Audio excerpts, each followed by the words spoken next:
Hello, જય શ્રી કૃષ્ણ વાલા વૈષ્ણવોને. તો આજે હું તમારી સામે ચિત્રજીના ચંદનના વસ્ત્રનો વિડીયો લઈને આવી છું. તો આપણે આ વિડીયોને એન્ડ સુધી જોઈશું. તો આવી રીતે જો સોય દોરા છે તે બોક્સમાં આપણે સાથે રાખતા હોઈએ છીએ તો ઘણી વખત લાગી જતું હોય છે કે સોય મળતી નથી હોતી. તો આપણે તેના માટે એક મેં ઉપયોગ કર્યો છે કે આવી રીતે આઈડિયા લગાવ્યો છે કે જુઓ, આવી રીતે બ્રેસલેટનું એક બોક્સ છે. તમારી પાસે આવી રીતે વધારાનું બોક્સ હોય અને આવી રીતે સ્પંજ હોય તો તમે આવી રીતે બધી સોય છે તેમાં આવી રીતે ગોઠવી અને રાખી શકો છો, જેથી કરીને સોય પણ આપણે સરળતાથી મળી જાય છે અને બોક્સમાં સાથે હોય છે તો વાગવાનો ડર પણ લાગતો નથી. તો આવી રીતે તમે રાખી શકો છો. તો આ ઉપયોગી ટિપ્સ પણ થઈ જાય છે અને આપણે એક જે કામ કહીએ તે સરળતાથી કામ થઈ જાય છે. આવી રીતે શોધવા માટે બહુ ટાઈમ નથી લાગતો અને આવી રીતે તમે રાખી શકો છો. તો આ એક ઉપયોગી એવી ટિપ્સ થઈ ગઈ છે. તો આપણે વિડીયોમાં જોઈ લઈએ કે તો તમે આવી રીતે પણ તેમાં રાખી શકો છો. છે અને નાની સેફ્ટી પિન છે, બટન્સ છે, હૂક છે, એ પણ તમે જુઓ આ સાઈડમાં જે વધારાની સ્પેસ છે તેમાં આપણે રાખી શકીએ છીએ. તો આવી રીતે પણ જુઓ રાખે અને એકદમ સેફ છે કે જેથી નાના બાળકો પણ ટચ કરે તો તેને પણ લાગવાનો ડર ન રહે અને બોક્સ એકદમ ફિટ થઈ ગયું છે. તો હવે ચલો આપણે જોઈ લઈએ કે વસ્ત્રોને મેં કેવી રીતે બનાવ્યા છે. તો સૌપ્રથમ તમે આવી રીતે ચંદનના વસ્ત્રનું કાપડ લીધું છે અને જે ચિત્રજી છે અમારે તેની સાઇઝના મેં આવી રીતે કટિંગ કરી લીધા છે અને આવી રીતે ફ્રીલ લીધી છે.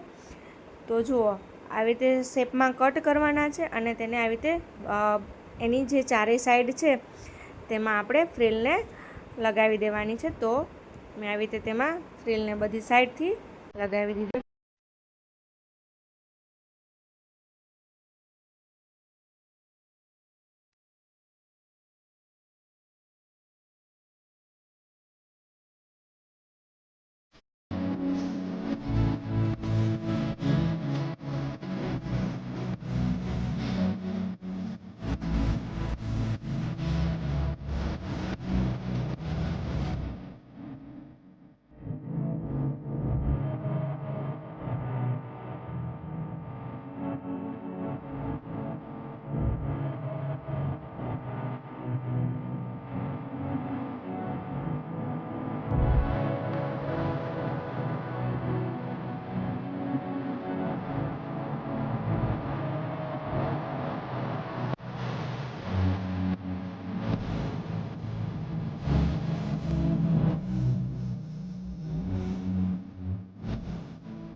જુઓ ફ્રેન્ડ, તો વસ્ત્રો બનીને રેડી થઈ ગયા છે. તો વૈષ્ણવોને મારો વિડીયો કેવો લાગ્યા છે તે તમે મને કમેન્ટમાં જણાવજો. તો ફ્રેન્ડ્સ, મારી ચેનલને સબસ્ક્રાઈબ કરવાનું ભૂલતા નહીં.